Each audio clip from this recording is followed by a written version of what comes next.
What's up, everybody? It's Jeffrey Lyles, welcoming you to another edition of Lyles Figure Files. January's getting away from me, and I needed to not wait too many more days before I did a flashback looking at my top 10 list. I decided to start off with Hasbro's Marvel Legends line, just because there were so many options, so many candidates for a top 10 list, and because this is a really interesting year for Marvel Legends. Previously, it was a no-brainer for me when I had to choose between my favorite lines. It was always Marvel Legends and then everything else.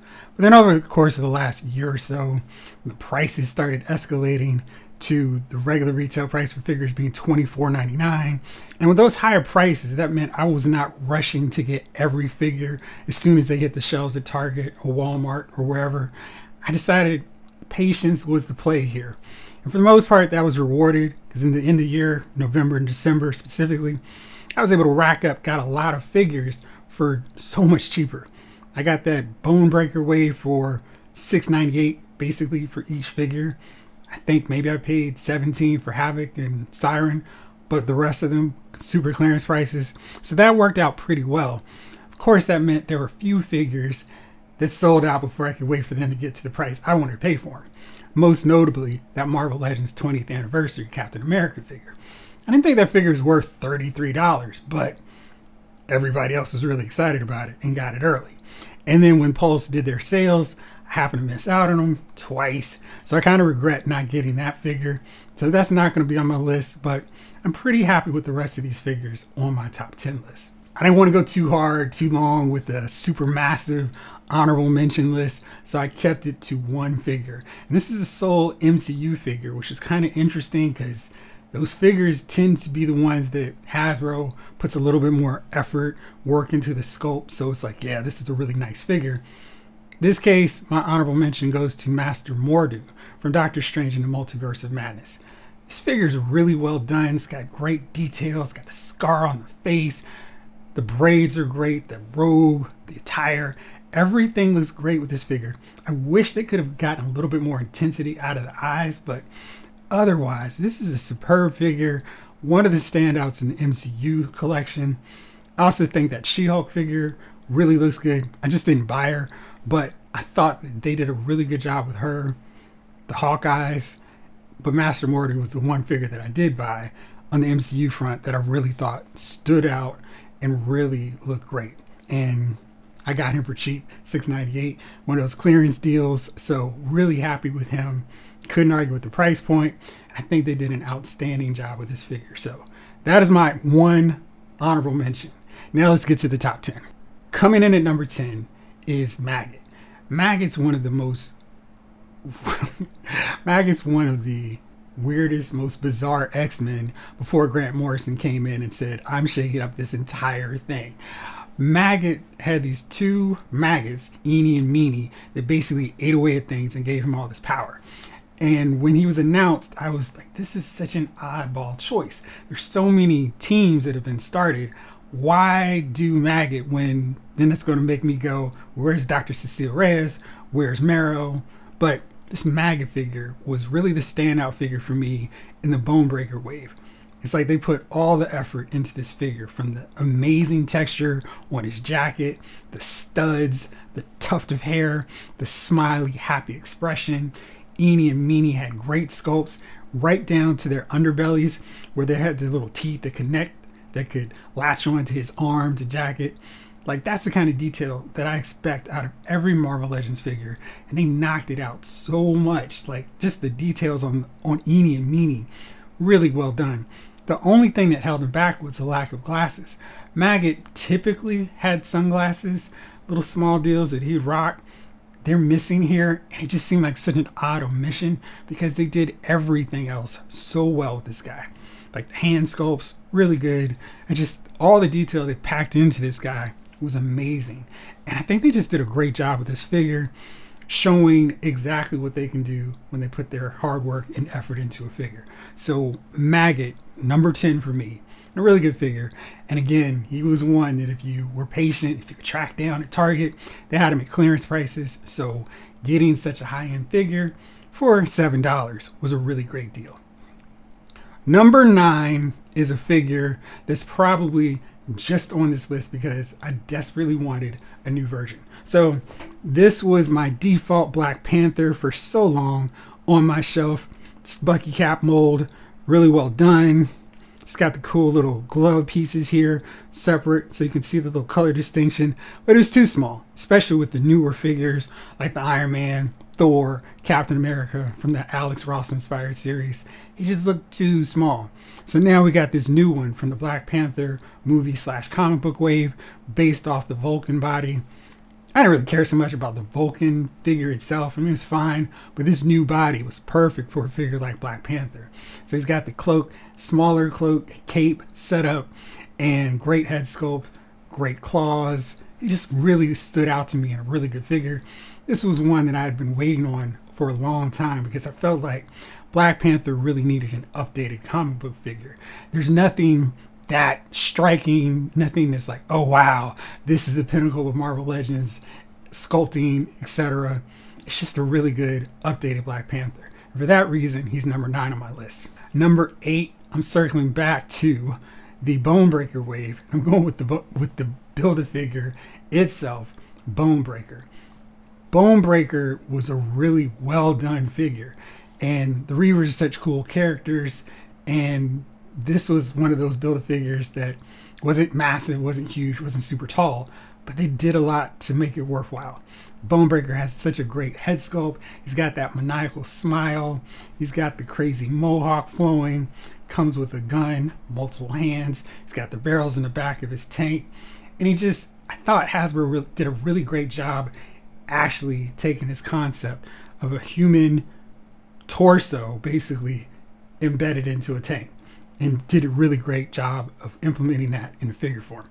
It's just cool to add another member of the Reavers to this line, especially as a Build-A-Figure, really showing that Hasbro can come up with some fresh ideas to get new characters, to get teams completed. And I was really happy to see this guy in figure form, especially executed this well. So number 7 on my list is not nearly as complicated, but I just thought they did an amazing job with this guy. Hammerhead.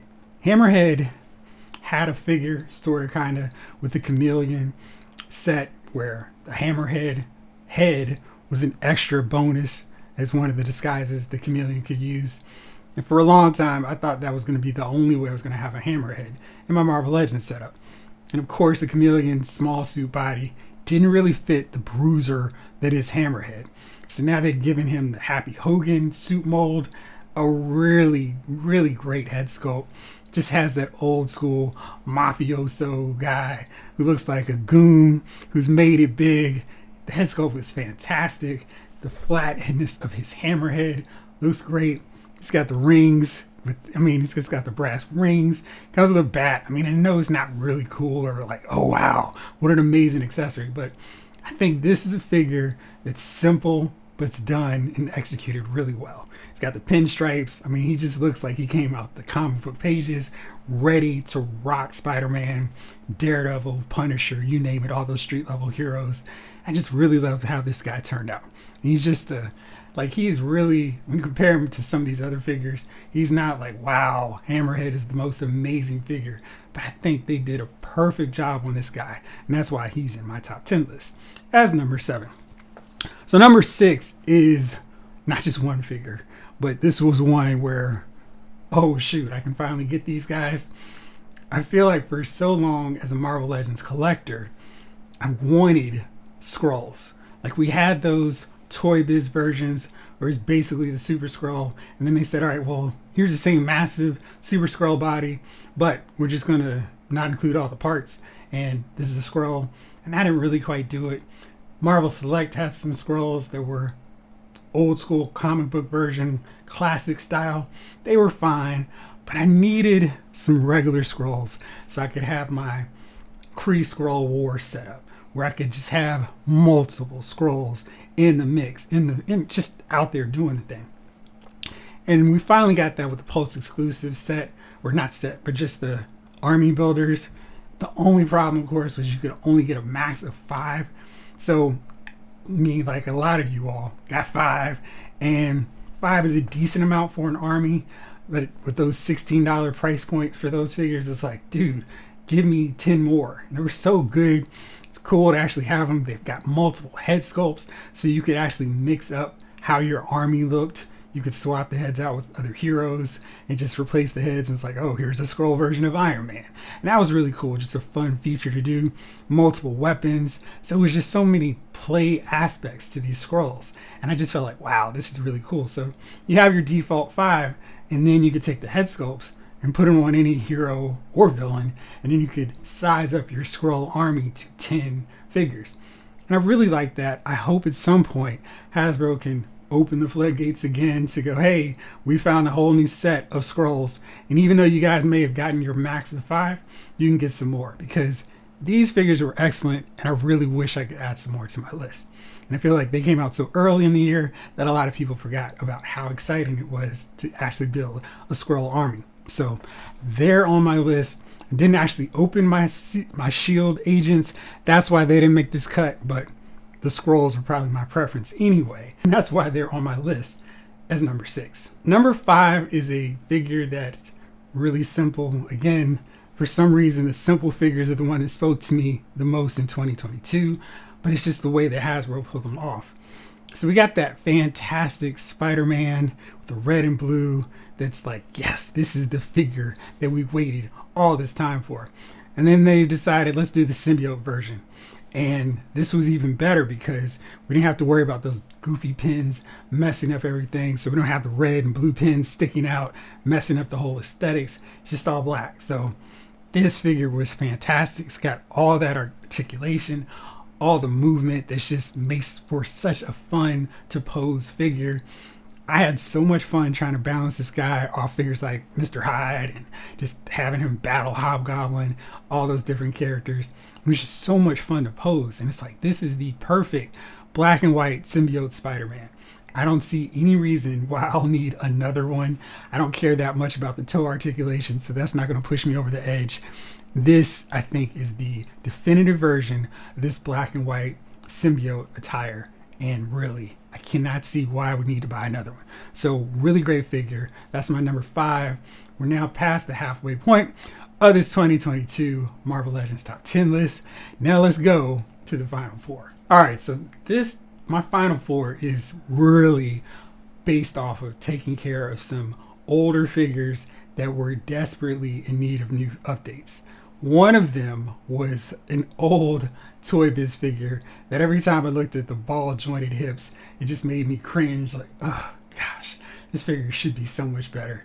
And then when Hasbro announced they were actually doing a new updated version of Jigsaw, I could not wait to replace the old ball jointed suit guy, swap him out for this new version. And basically a suited figure of Jigsaw would have been fine, but they really did an exceptional job with this guy.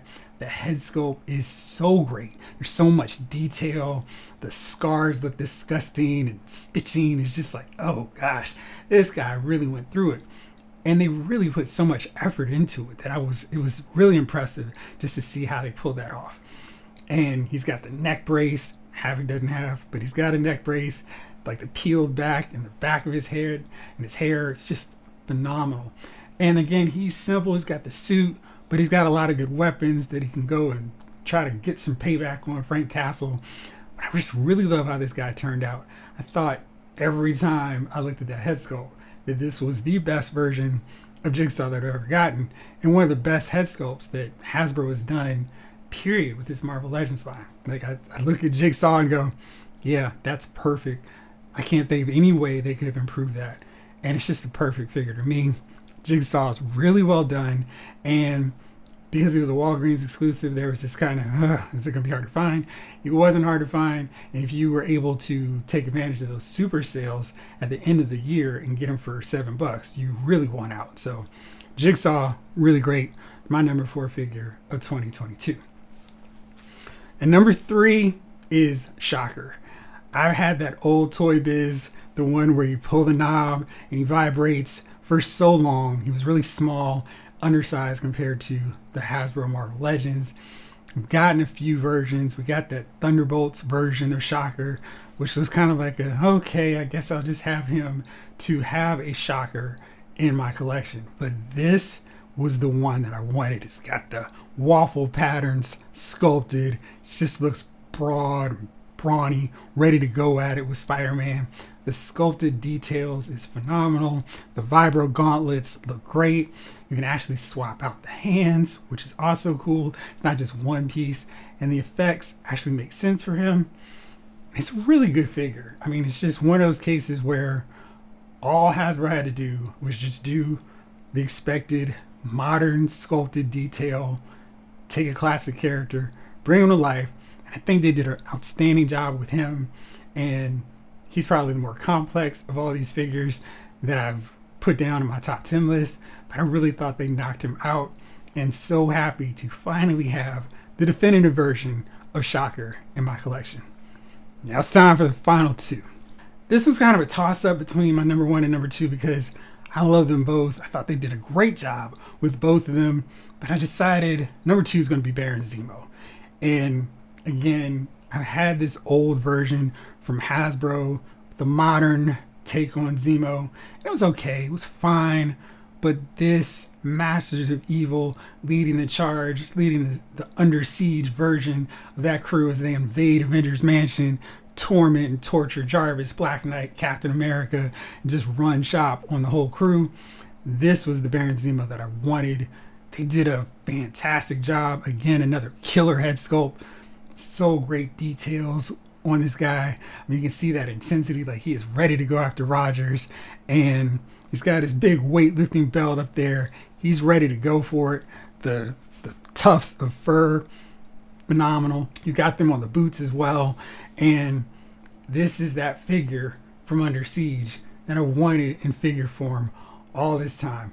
And it's taken way longer than I would have hoped. I thought maybe we get this updated version around the time of Civil War, the movie version, but that's fine. It took a little bit longer than I thought, but we got it. And I think you can still get this guy right now on Walgreens.com for $7. And seriously, at that price, you could probably make him your figure of the year, because there's not a better deal in terms of a great figure and a great value than this Baron Zemo figure. And again, so much great detail on this guy. Perfect head sculpt. That's why he's my number 2. And now it's time for my number 1 figure of 2022. If you've been paying attention, you kind of got a sense of which one has not been included in this list so far. I'm sure you kind of know who I'm going to go with here at this point, and that is the Walmart exclusive Doctor Strange. This was a figure back in October of 2021. I pre-ordered because I was so excited to actually get this version. I had that Toy Biz Doctor Strange, I think it was from Series 9, maybe Series 10, and it had a great head sculpt, but it couldn't stand, it had small legs, and a massive cape that just sucked in everything. You couldn't really do much with it. But this version was the Doctor Strange that I've wanted updated to lead my Defenders, be front and center of my Defenders display, and just really stand out. And he's so good. That head sculpt is amazing. He's got a ton of accessories. He's got all this stuff that is just like, okay, if this were the norm for these figures, I wouldn't complain so much about the price tag of $25. I thought this one was an actual figure worthy of $25. It's got 2 alternate head sculpts. It's got the superhero blue mask version. It's got the meditating head sculpt. I wish they had done a little bit more consistent job with the hair to match both versions, the wide awake one and the meditating one, just for consistency's sake. But otherwise, it's really good. The accessories, like I said, are outstanding. Dude comes with an axe. I mean, it's like, dude, what do we need Doctor Strange with an axe? But he's got it. And I just thought they did such an outstanding job with this guy. The sculpt, the detail, the color.